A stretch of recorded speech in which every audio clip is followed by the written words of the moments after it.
The CDC releases new guidelines for safely reopening schools, the 5 steps districts are being told to take, and the pushback from some parents and teachers unions. The Petco Park vaccination site will close for 3 days next week because of a delayed shipment of doses. How the county is handling the appointments that are affected. And 1 year after saying I do on Valentine's Day, a local couple reflects on spending their first year married during a pandemic.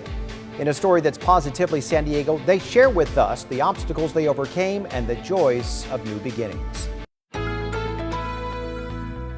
ABC 10 News at 6 starts now. In a major update, the CDC says in-person learning can safely resume at schools, issuing new guidelines to help districts return to the classroom. Good evening. I'm Kimberly Hunt. And I'm Steve Atkinson. Despite the endorsement from the nation's top public health agency, some parents and teachers unions are already pushing back. Our ABC 10 News reporter Adam Rakusin reveals the 5 steps schools are being told to take and why there's so much disagreement. Masks, physical distancing, hand washing, cleaning, and contact tracing. Those are the 5 key mitigation strategies the CDC believes are essential to safe delivery of in-person instruction and help to mitigate COVID-19 transmission in schools. The CDC saying if mitigation strategies are strictly adhered to, K-12 schools can safely open for in-person instruction and remain open, but stressing the strategies are just a roadmap, not a requirement or a mandate that schools reopen. There were kids who had it all together who don't anymore. And it's really tragedy, and a lot of people are desperate. The new recommendations come as some parents push for their kids to return to in-person learning. Holly Churchill has 3 kids. Social psychologically, they need structure. They need to have a routine. They need to have their sports, their activities, their friends. The CDC's 33-page document provided color-coded zones for school reopening options. It also talked about vaccines for teachers and staff, saying they're an important tool to help stop the COVID-19 pandemic, but stop short of a requirement for safely reopening. I think it's very consistent with the way that we have been approaching this from day one. Richard Barrera is the San Diego Unified School District Board President. When we get our educators vaccinated, when our case rates, continue to decline and get into, a safe space in the community, and then on top of all the mitigations that we've already, put into place in our schools, we will be able to start reopening. Earlier this week, San Diego Mayor Todd Gloria chimed in on schools. Gloria signed a letter to state leaders asking the state prioritize vaccinations for educators TK through 2nd grade and school employees, and require that as soon as the first dose of vaccine's been offered, school districts reopen those grades to in-person learning. President of the San Diego Education Association, Keisha Borden, says educators need vaccines and both doses. I really think if we're going to be offered vaccines, we would want the full 2 doses and the time after that 2nd dose to reach peak immunity. Adam Rakusin, ABC 10 News. And today the state launched this online map. It shows the status of school reopenings here in California. Parents can look across the state and see what types of learning environments each district is operating. The Petco Park Vaccine Superstation will have to close for 3 days in the coming week. That's because the shipment of those Moderna doses the county was expecting, they never arrived. They were expected to arrive today. Now they're not expected until at least Tuesday. The county says the site will stay open tomorrow, but it will close Sunday, Monday, and Tuesday. Appointments that had been scheduled on those days will automatically be rescheduled by email. Sunday is moved to the 22nd. Monday was moved to the 23rd. And Tuesday we split. So if you were before noon, you were moved to the 24th. And if you're after noon, you moved to the 25th. Again, this will be in the email, so no one need to run and jot it down. If those days don't work, people can choose a different time through MyChart or find another location anywhere in the county offering the Moderna vaccine. The county says both the East County and the South Bay superstations, they do still have enough vaccines to get through Monday.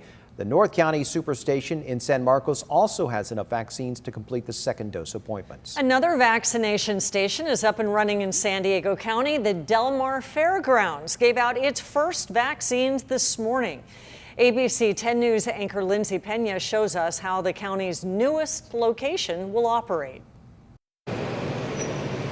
Early Friday morning, cars were lined up for vaccines at the Del Mar Fairgrounds. They know that this is hope for a better future, and the more vaccines we can get in more arms, the better off we're going to be and the closer we get to herd immunity. Chris Van Gorder is the CEO of Scripps Health, which is now helping to operate the Superstation. I'm just thrilled to be getting it. It's starting out with only about 280 to 600 vaccines a day, but has the capacity to ramp up to as many as 5,000. Our team is, very excited, and it's just nice to now be doing something very proactively in the battle against COVID-19. Unlike the Petco location, which is exposed to the elements and had to close for several days during a recent storm, Del Mar is operating under the cover of the large exhibit buildings. To have these large halls that allow for drive-in traffic, they allow for the air to move, they allow for multiple, as you can see, the stations, behind me. Do you have any history of severe allergic reactions or anaphylaxis? The Del Mar Superstation will operate from 8 to noon on Saturday and Sunday. More hours and days will be made available in the days to come. One more time, right? One more time. We're blessed. We have enough right now for the next few days, and we hope we'll get resupplied. Lindsay Pena, ABC 10 News. The county says the Del Mar vaccine station is not expected to be affected by the supply shortage. You can look for an appointment online by going to the county's website, vaccinationssuperstationsd.com. Late today, the county announced another vaccine clinic will open in Vista this weekend. This one will be at the Linda Rhodes Recreation Center on North Santa Fe Avenue. It will be open Sundays and Mondays, 9:30 to 3:30. The county says it will be able to vaccinate 500 people every day with an appointment. San Diego Fire Rescue paramedics administered hundreds of vaccines at a walk-up site at Balboa Park today. They were offering the vaccines to people 65 and older without an appointment.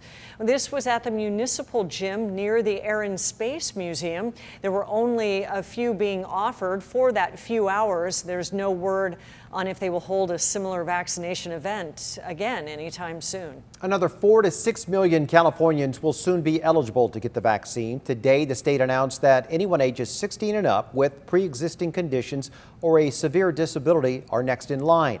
They will be able to make an appointment for their shots starting March the 15th. Governor Newsom has said he hopes there will be a bigger supply of vaccines available as early as next month.